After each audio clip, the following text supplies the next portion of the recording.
안녕하세요, 슈가풀입니다. 오늘은 제가 도움되는 정보를 하나 알려드리고자 하는데, 최근 들어서 온라인에서도 다양한 디저트들을 구매해서 먹을 수 있더라고요. 온라인 마켓이라든가 여러 쇼핑몰들이나 이런 곳에서 간단하게 이제 구매해가지고 배송해서 먹을 수 있는데, 아무래도 내가 직접 가서 매장에서 이제 사 먹거나 이렇게 하는 게 아니다 보니까 어떤 환경에서 이게 만들어졌는지, 기준들은 잘 지켜서 만들어졌는지 이런 것들을 저희가 잘 모를 수밖에 없잖아요. 이게 온라인에서 디저트를 사 먹는 거는 오프라인에서 사 먹는 것보다 기준이라든가 조건들이 조금 더 엄격합니다. 그래서 판매하시는 분도 구매하시는 분도 잘 알고 만들고 사 먹으면 우리 모두 행복한 세상이 될 수 있지 않을까 하는 마음에서, 제가 또 마침 온라인 디저트 쇼핑몰을 운영을 했었어요. 물론 지금은 망했지만 제가 알고 있던 모든 정보들을 또 다 알려드리고자 영상을 시작해 보게 됐습니다. 온라인에서 디저트를 주문해서 먹을 때 어떤 사항들을 체크를 해야 내가 좀 그나마 안전하게 제품을 구매하고 믿고 사 먹을 수 있는지, 체크해야 될 사항 몇 가지들을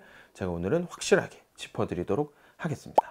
이 온라인 쇼핑몰에서 마카롱을 구매한다고 가정을 한번 해보겠습니다. 구매하기 전에 반드시 먼저 체크해 봐야 되는 점, 첫 번째, 정확한 사업자명과 통신 판매업을 가지고 있는지 확인하셔야 됩니다. 마카롱을 판매하고 있는 이 쇼핑몰 하단 이 상세 페이지, 요 상세 정보들에 보시면 판매하고 있는 상호라든가 대표자명, 사업자 번호, 통신 판매자 번호, 이런 것들이 나와 있습니다. 이런 정보들이 공정거래위원회라는 홈페이지가 있습니다. 거기에서 정보 공개 탭에 보면은 사업자 등록 현황이라고 있어요. 거기에서 상호라든가 대표자 이름 이렇게 검색을 하셔가지고 쇼핑몰이라든가 상세 페이지에 올라와 있는 정보랑 일치하는지 확인을 한번 해보셔야 돼요. 통신 판매업자가 아니라 개인 간의 거래는 나중에 구제 신청을 할 때 또 보호받기가 힘들 수도 있기 때문에 반드시 사업자 등록번호, 통신 판매 등록번호 등을 확인해 보셔야 됩니다. 통신 판매업, 그것을 이제 확인을 하셨다면은 반드시 또 두 번째로 확인해야 될 점은, 앞서 확인했었던 통신 판매업자가 즉석 판매 제조 가공업이거나 식품 판매 제조 가공업 등 식품 영업에 관련된 허가증이 있는지 아닌지를 확인하셔야 됩니다. 만약에 이 두 가지가 아닌 다른 업을 가지고 마카롱, 기타 디저트류를 판매했을 경우에는 식품위생법 위반이기 때문에 반드시 즉석 판매 제조 가공업 또는 식품 판매 제조 가공업, 이 둘 중에 하나를 가지고 있어야 됩니다. 막말로 정말 집에서 내가 아무렇게나 만들어서 판매를 할 수도 있는 거잖아요. 이 두 가지 영업증을 받기 위해서는 각 구청에 정해진 기준과 엄격한 위생 이런 것들을 철저하게 지켜진 다음에 신고를 해서 이제 받을 수 있는 기준들이기 때문에, 식품을 판매해도 되는 업체인지, 그런 영업 허가증은 있는지, 그 두 가지 영업증 중 하나라도 있으면 되는 거니까 반드시 그걸 확인해 보시기 바랍니다.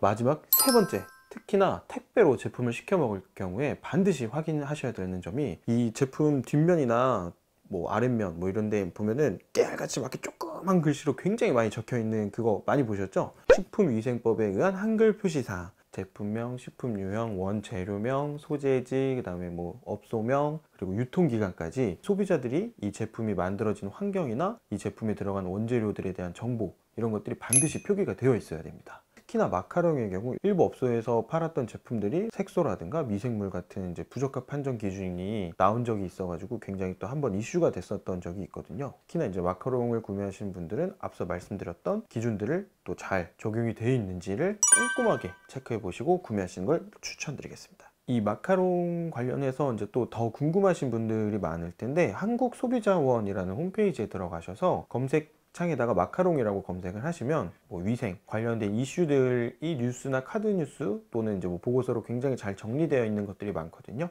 한 번씩 찾아보시는 것도 추천드리겠습니다. 그리고 구매하실 때 또 알아야 될 꿀팁을 알려드리자면, 현금으로 구매하시는 것보다 신용카드로 구매하시는 것을 추천드리겠습니다. 만약에 분쟁이 발생했을 경우에 현금보다는 이 신용카드로 이용해서 결제를 했을 경우에 환급을 받을 확률이 더 높다고 합니다. 그렇기 때문에 신용카드로 구매하시는 걸 추천드릴게요. 블로그나 SNS 마켓 등에서 디저트를 구매하실 때 카드는 안 되고 현금만 된다라고 하거나, 신용카드로 구매할 때는 수수료를 더 붙인다거나, 신용카드로 구매할 때 할인을 적용할 수 없다라든가, 그렇게 신용카드랑 현금을 차별을 두면 명백한 불법입니다. 그렇기 때문에 구매하실 때도 반드시 그 점을 잘 체크해 보시기 바라겠습니다. 정말 가면 갈수록 점점 우리가 온라인에서도 디저트를 손쉽게 사 먹을 수 있게 되었는데, 앞서 저희가 말씀드렸던 이런 유의사항, 주의사항, 체크리스트 같은 것들을 꼼꼼하게 살펴보고 구매를 하신다면 여러분들도 조금 더 안전하게 디저트를 소비할 수 있고, 힘겹게 안전 기준과 위생 기준 이런 것들을 다 맞춰서 하는 판매업자분들이 일부 그런 걸 지키지 않는 업자분들로 인해서 피해를 입지 않는 사례들이 더 많아지지 않을까, 그렇게 한번 생각을 해봅니다. 다음 이 시간에는 그럼에도 불구하고 내가 온라인으로 시키거나 배달 업체를 통해서 시킨 디저트나 뭐 배달 음식 등에서 이물질이 나왔다거나 그런 걸 먹고 탈이 났을 때, 아니면 뭐 먹다가 이가 부러졌을 때 등 문제가 생겼을 경우에 어떻게 우리들이 대처할 수 있는지, 그 점에 대해서 낱낱이 알려드리도록 하겠습니다. 오늘 정보가 도움이 되셨다면 구독과 좋아요, 알람 설정까지 부탁드리겠습니다. 감사합니다.